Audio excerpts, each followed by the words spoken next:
Hi welcome back students. तो हमारा जो आज का टॉपिक है वो है normal goods, inferior goods and गिवन गुड्स। इन तीनों के बीच में डिफरेंस, तीनों के बीच में बेसिक डिफरेंस क्या है।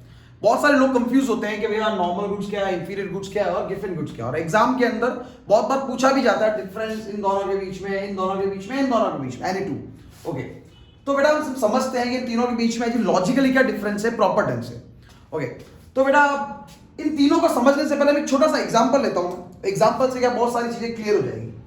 जैसे मिस्टर ए है, मिस्टर ए हमारे एक पर्सन है। मिस्टर ए को पूरे दिन के अंदर क्या चाहिए बेटा? 100 कैलोरी फूड चाहिए। क्या चाहिए? 100 कैलोरीज फूड चाहिए। ओके, पूरे दिन में मतलब पेट तो भरना पड़ेगा, आदमी भूखा तो रह नहीं सकता। 100 कैलोरीज फूड चाहिए और 100 कैलोरीज फूड के लिए उनका बजट है बेटा 100 रुपीज का। कितना रुपीस का बजट है उसका? 100। मतलब वो 100 रुपए खर्च कर सकता है। उसकी इनकम इतनी है कि वो एक दिन के खाने के ऊपर 100 रुपए खर्च कर सकता है। ओके, तो उसको 100 कैलोरी खाना है। अभी उसका डाइट चार्ट क्या है बेटा? वो सारी अच्छी चीज तो खा नहीं पाएगा 100 कैलोरी अच्छे दिन में। तो उसका डाइट सिस्टम क्या है? वो मॉर्निंग के अंदर 1 ग्लास ऑफ मिल्क लेता है, जो कि बेटा अभी 30 रुपीज का है। वो 30 रुपीज का है।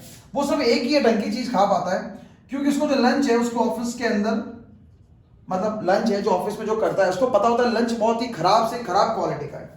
वो खाता है अपना 35 रुपीज का। और डिनर भी सेम चीज वो कंज्यूम कर लेता है, बहुत ही खराब है। क्योंकि देखिए ये एक बैगर है, मतलब बहुत ही गरीब आदमी है, ठीक है। इसको 100 कैलोरी, तो सुबह उठ के ये एक बार दूध पी लेता है 30 रुपए का, और इसको ये लगता है मैं 30 रुपए का दूध पीता हूँ, इसकी वजह से मेरा काम हो जाता है। ये उसका डाइट चार्ट है, फॉलो कर रहा है। इस लंच के अंदर बेटा उसको मतलब फूड प्रॉपर मिल रहा है, इसके अंदर फूड मतलब the quality is a very worst, is a pack food. ये दोनों बहुत ही पैक फूड क्वालिटी का खाना है, मतलब very worst to worst quality का खाना है। तो ऐसा कोई भी गुड्स जिसकी क्वालिटी बहुत ज्यादा खराब हो उसको हम क्या बोलते हैं बेटा? गिवन गुड्स बोलते हैं। 35 रुपए के अंदर कैसा खाना मिलेगा आप भी अज्यूम कर सकते हो। आप एक पिज्जा खाते हो डोमिनोज के, उसके 400 रुपए लग जाते हैं।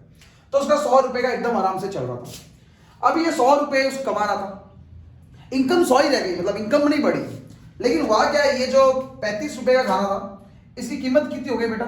40 रुपीज। कितनी हो गई? 40 रुपीज। इसकी कीमत क्या हो गई बेटा? 40 रुपीज। ये जो 35 रुपए का खाना खाता है इससे इसको मिलती है 40 कैलोरी, इससे इसको मिलती है बेटा 40 कैलोरी, और इससे इसको मिलती है 20 कैलोरी, क्योंकि 100 कैलोरी कट चाहिए ना उसको। अभी मुझे एक बात बताइए, ये चीज 40 की हो जाएगी और ये भी चीज 40 की हो जाएगी।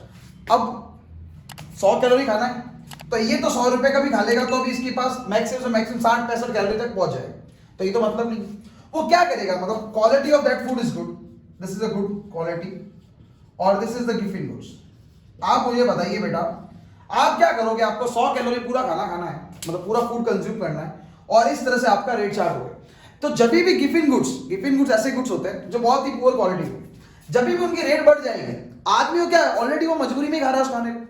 अब उसकी जब कीमत बढ़ेगी तो उसको अपना फूड कंजम्पशन इक्वल रखने के लिए, अपना कैलोरी कंटेंट इक्वल रखने के लिए उसको क्या करना पड़ेगा? उसका कंजम्पशन और बढ़ाना पड़ेगा। और कैसे? वो लंच और डिनर में तो खा ही रहा था, उसको क्या करना पड़ेगा? ब्रेकफास्ट में इसी क्वालिटी का कम फूड खाना पड़ेगा। क्यों? क्योंकि ये तो नॉन अफोर्डेबल हो गया। 40 और 40 80 रुपए चले गए, ये तो 30 रुपए का था। मिल्क तो नॉन अफोर्डेबल है, तो उसको क्या करना पड़ेगा बेटा?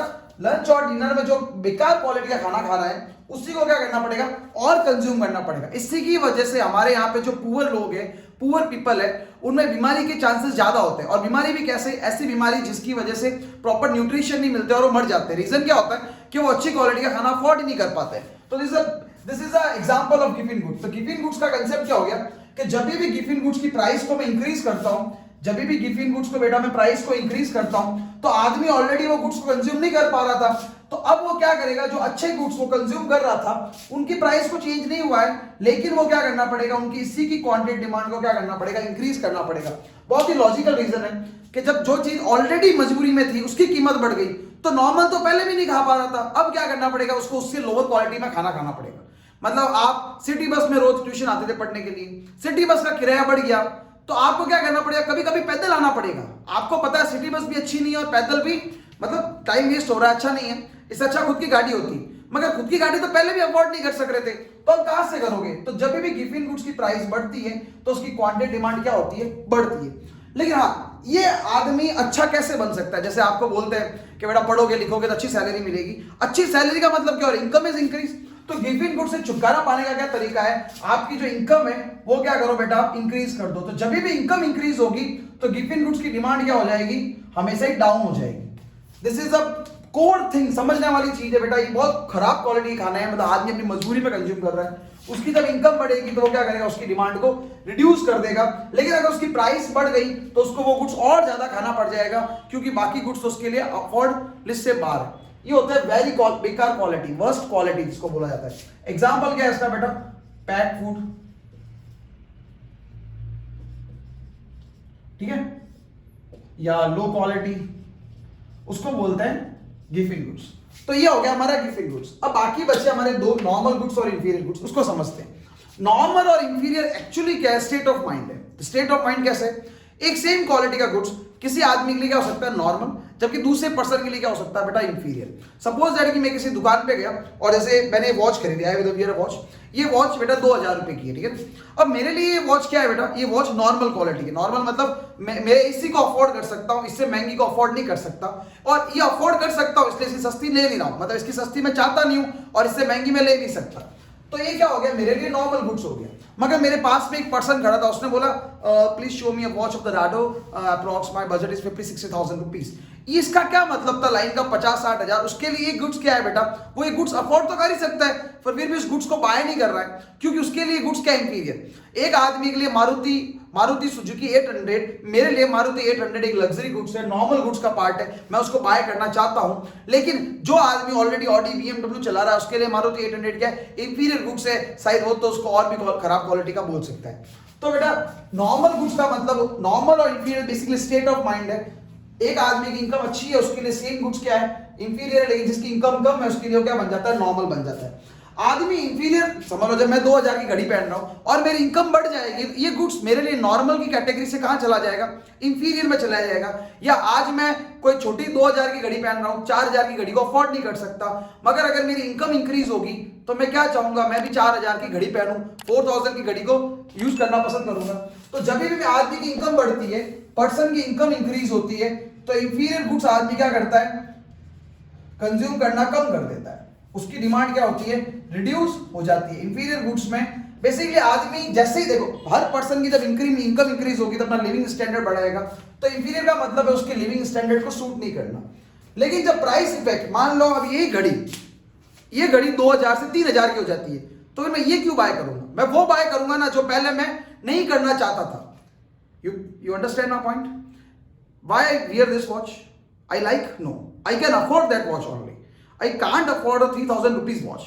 That means whenever the price of that goods become 3000, 2000 से 3000 हो गई, तो मैं क्या करूंगा बेटा, उस घड़ी को नहीं लूंगा। अगली बार जब मार्केट में जाऊंगा मैं किस घड़ी को लूंगा, दूसरी घड़ी को लूंगा, क्योंकि 3000 इस पे क्यों खर्च करूं, इससे अच्छी आ रही ना 3000 के अंदर।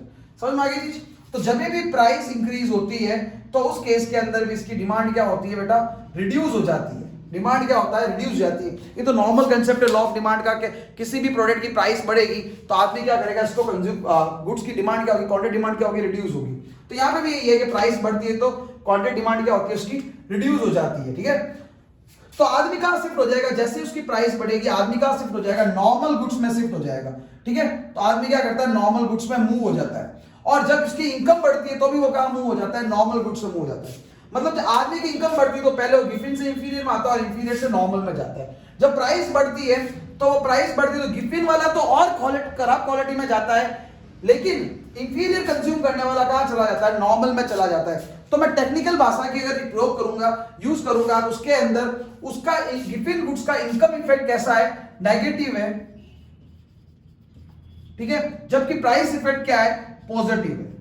ओके, प्राइस इलास्टिसिटी बोलो या प्राइस इफेक्ट बोलो, इंफीरियर गुड्स के अंदर उसका इनकम इफेक्ट क्या है बेटा, नेगेटिव है, जबकि उसका प्राइस इफेक्ट क्या है, वो भी नेगेटिव है। ये क्या बोलना चाहता है कि गिवन गुड्स का प्राइस इलास्टिसिटी क्या होती है, पॉजिटिव होती है, जबकि इंफीरियर गुड्स की प्राइस इलास्टिसिटी क्या होती है, नेगेटिव होती है। ये स्टेटमेंट एग्जाम में बहुत बार पूछा गया है। I am repeating the statement and also writing on the board. ये क्या बोलना चाहता है कि जो गिवन गुड्स है उनकी प्राइस इलास्टिसिटी कैसी होती है बेटा, प्राइस इलास्टिसिटी वो होती है पॉजिटिव, जबकि उसकी इनकम इलास्टिसिटी क्या होती है, नेगेटिव होती है। वेयर एज इंफीरियर जो गुड्स होते हैं, इंफीरियर गुड्स के अंदर आपकी जो प्राइस, इनकम तो सेम है सबके अंदर भी, इनकम तो सिंपल सी बात है कि बेटा इनकम, जब आपकी इनकम बढ़ेगी तो आप हमेशा बेटर क्वालिटी में जाओगे, तो इनकम तो मैटर ही नहीं करता, सेम ही है। जब आपकी प्राइस इलास्टिसिटी है इसके अंदर, वो कैसी है बेटा, नेगेटिव है। नेगेटिव मतलब जो अगर आपने कीमत बढ़ा दी तो वो कहां चला जाएगा, यहां चला जाएगा। तो this is a core concept between all these three goods. तो thanks for watching, please like share and subscribe, और कोई भी डाउट है आप कमेंट बॉक्स में जरूर लिखिएगा।